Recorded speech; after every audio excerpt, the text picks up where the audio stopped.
आप इसे हिंदू और मुसलमान में ना बांटें, ये पुलिस ऑफिसर की गलती है। मैं बिल्कुल हिंदू मुसलमान की बात नहीं कर रहा हूं, लेकिन तासुब इस देश में इस हद तक बढ़ चुका है। कैसे हो सकता है? इसके ऊपर सख्त से सख्त कार्रवाई होनी चाहिए। सिर्फ उसका सस्पेंशन हमें मंजूर नहीं है। दिल्ली का चीफ मिनिस्टर का लड्डू खाते बैठा है। ये लोग टीवी से तैयार हो रहे हैं। टीवी में जो डिबेट होती है हिंदू मुस्लिम की, उससे तैयार हो रहे हैं। ये जो जहर घोलने का काम कुछ मीडिया हाउसेस कर रहे हैं, इस पर भी तो रोक होनी चाहिए। ये तो आज सी बात नहीं है, नाम तो गोदी मीडिया बोलते हैं। जो रामेश्वरम कैफे में हुआ, इसको लेकर के मुसलमानों के ऊपर एक सस्पिशियस आंख है। अब नसीर हुसैन साहब के जो जश्न पर पीछे से नसीर साहब जिंदाबाद, ये तो खुली कान सुनाई दे रहा है। दिल्ली के इंद्रलोक में नमाज पढ़ रहे नमाजियों पर दिल्ली पुलिस का जवान की तरफ से शर्मनाक हरकत को लेकर पूरे दुनिया में चर्चा हो रही है। तमाम जगह से इसकी मजम्मत की जा रही है। इस ताल्लुक से बात करने के लिए हमारे साथ इस वक्त मौजूद हैं कर्नाटक के सोशल वर्कर और कई डिबेटों में हमेशा टीवी में नज़र आने वाले अब्दुल रज़ाक साहब हमारे साथ मौजूद हैं। अब्दुल रज़ाक साहब, आप कई डिबेट्स आपके मैं देखते रहता हूँ, ख़ास करके आप कम्युनल इश्यूज़ पे काफ़ी बोलते हैं। ये जो इशू है, ये कहीं ना कहीं हमने देखा कि इसमें क्या हिंदू क्या मुसलमान, सब लोग जो हैं इस इंसिडेंट को लेके मजम्मत कर रहे हैं, अफसोस का इजहार कर रहे हैं कि देश कहाँ जा रहा है। देखिए, पुलिस का कोई हक नहीं बनता कि पुलिस रोड के ऊपर किसी के ऊपर भी कभी भी हाथ उठाए या पैर उठाए। वो जिस तरीके का कल ये जो हरकत हुई, जो शर्मनाक हरकत है, ये कोई हैवानियत से भी कम नहीं, ये कोई दरिंदगी से भी कम नहीं। इसका नाम मनोज कुमार तोमार, जो सब इंस्पेक्टर है, वो तोमार नहीं है, वो जानवर है। मनोज कुमार जानवर बोल सकते हैं। आप देखें, देश भर में आप जब भी जो भी त्यौहार उठा लें, गणपति का त्यौहार है तो गली गली नुक्कड़ नुक्कड़ 15-15 दिन पंडाल लगते हैं। आप कृष्ण जन्माष्टमी महाराष्ट्र में बहुत शान से मनाई जाने वाली एक त्यौहार उनका है, जिसके अंदर 15-15 दिन 20-20 दिन तक वो दही की हंडी लगाकर ऊपर जो जश्न मनाते हैं ये लोग। 15-15 दिन रोड ब्लॉक्स होते हैं उधर। आप दुर्गा पूजा उठा लीजिए, वेस्ट बंगाल के अंदर जिस तरीके से मनाया जाता है, 20-20 दिन जो गुजरात के अंदर नवरात्रि जो मनाई जाती है। मैं एक एक की जो बोल रहा हूँ, होली हो गई, दिवाली हो गई, दुर्गा पूजा हो गई, कर्नाटक के अंदर करगा हो गया, हर एक जो भी त्यौहार है ये रोड पर ही मनाया जाता है। और 10-10 दिन 15-15 दिन के लिए रोड ब्लॉक्स होते हैं। ये जो इंदौर लोग तुलसी नगर के अंदर जो कल नमाज की जो इंसिडेंट है, देखिए, जुमा के दिन सिर्फ 10 मिनट के लिए, ऐसा नहीं कि वो रोड ब्लॉक करते हैं, कोई पिंडाल लगा लेते हैं, ऐसा कुछ भी नहीं है। अपने अपने मुसल्ले साथ में लाकर ज़मीन पर मुसल्ला बिछाए, खुतबा सुने 5 मिनट का, 5 मिनट की फ़र्ज़ नमाज पढ़े और बस रोड क्लियर हो गया। और इंदरलोक तुलसी नगर जिस जगह पर यह घटना हुई है, ये कोई ऐसा मेन रोड नहीं है जिसके ऊपर आपको एम्बुलेंस को आने को रोकना पड़ा हो या कोई ज़्यादातर ट्रैफिक को रोकना पड़ा हो।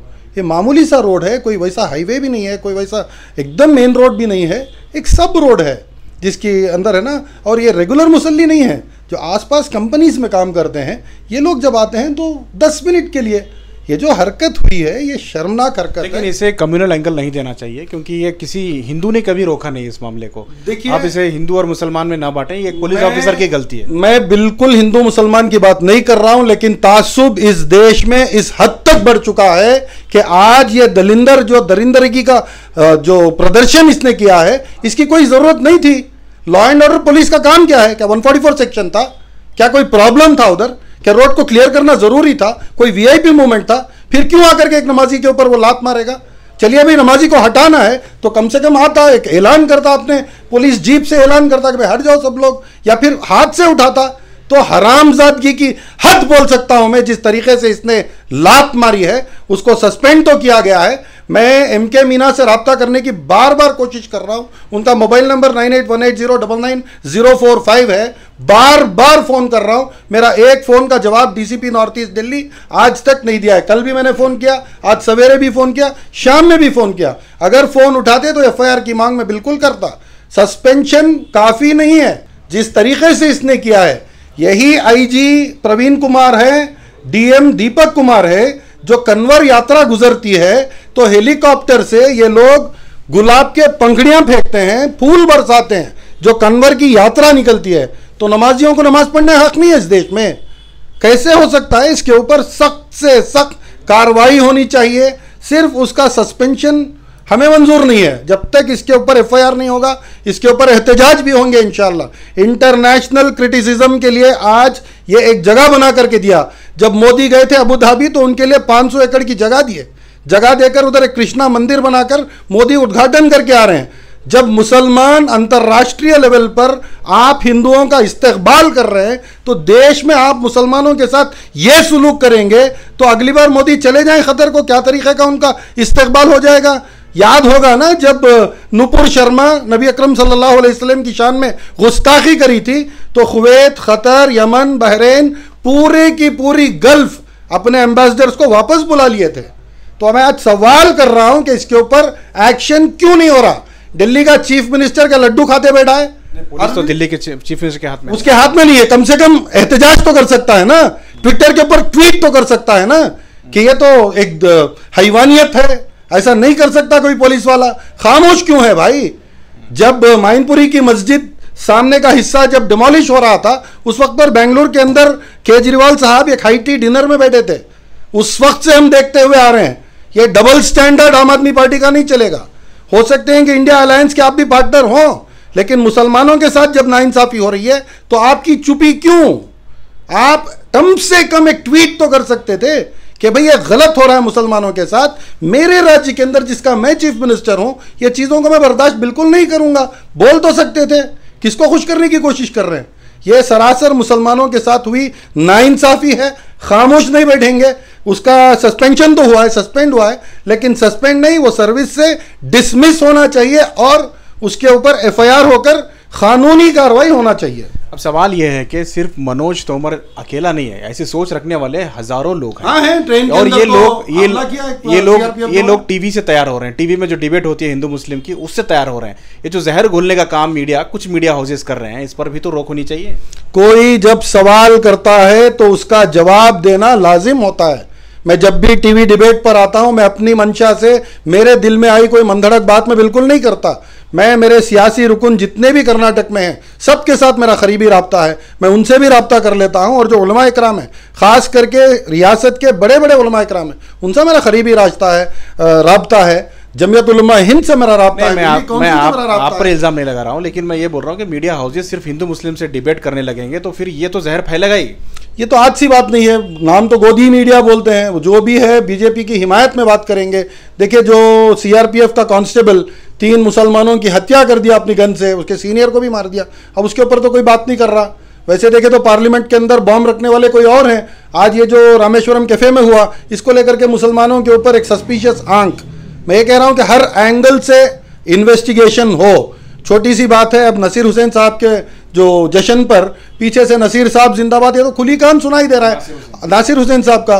और उसके अंदर जो फणिंद्रा जो उनका आदमी था बीजेपी वालों का, वो जो रिपोर्ट दिया उसके अंदर उसने खुद कहा कि हाईली प्रोबेबल, उसने ये नहीं कहा कि हाँ बोले हैं, उसने बोला कि हाईली प्रोबेबल ऐसा हो सकता है, लेकिन गवर्नमेंट की एफएसएल रिपोर्ट में ऐसे बोले हैं।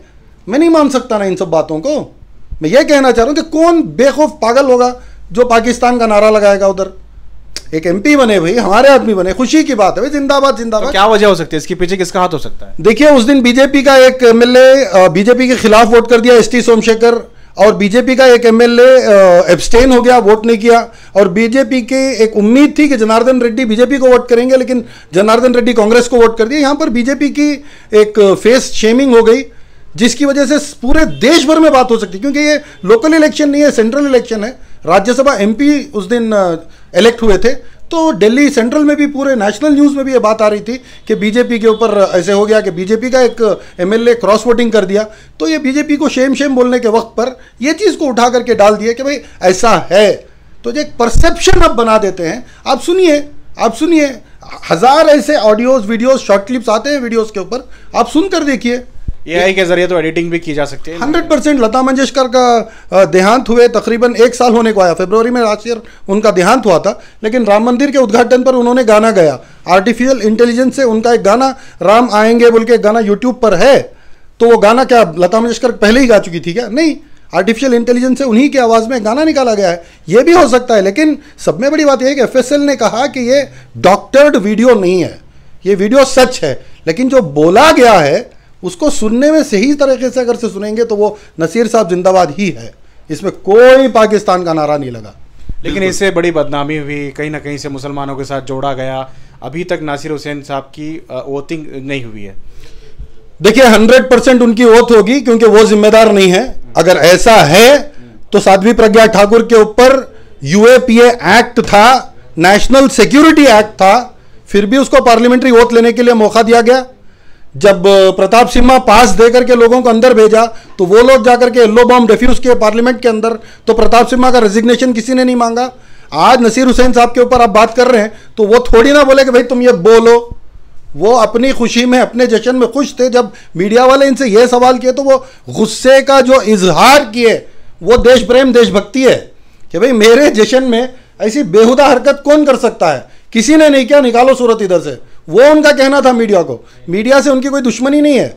जिस तरीके का सवाल उनको पेश किया ना, पाकिस्तान जिंदाबाद अंता यारो निम्मोरू कुगिद्दारे हे नडियो इल्लिंदा उच्चता ना तोरस्ता दिया, यही तो वो बोले कि पागल हो गया तू, पागलपन का इजहार कर रहा है, चल निकल इधर से, यही तो वो बोले। ये जो गुस्से का इजहार है ना, यही सच्ची देशभक्ति है, सच्चा देश प्रेम है कि मेरे देश के खिलाफ कोई ऐसी बात नहीं बोल सकता।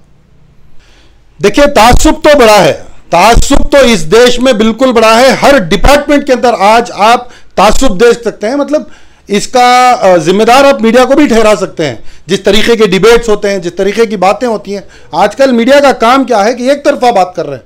अगर दो तरफा बात होगी, जो जिम्मेदारी से मीडिया पहले बिहेव करती थी उस तरीके से बिहेव करे तो सब कुछ ठीक हो सकता है। लेकिन आज गोदी मीडिया हो चुकी है, तो बीजेपी के सपोर्ट में ये लोग करते हैं। लेकिन मैं ये कहना चाह रहा हूं कि ये जो हरकत इस हैवान ने की है, इसके ऊपर सेक्शन 153A 295 सेक्शन 153 जो दो कौमों के बीच में लड़ाना, हेट्रेड क्रिएट करना, इलविल क्रिएट करना, एनमिटी क्रिएट करना, बस ये काम इसने किया है।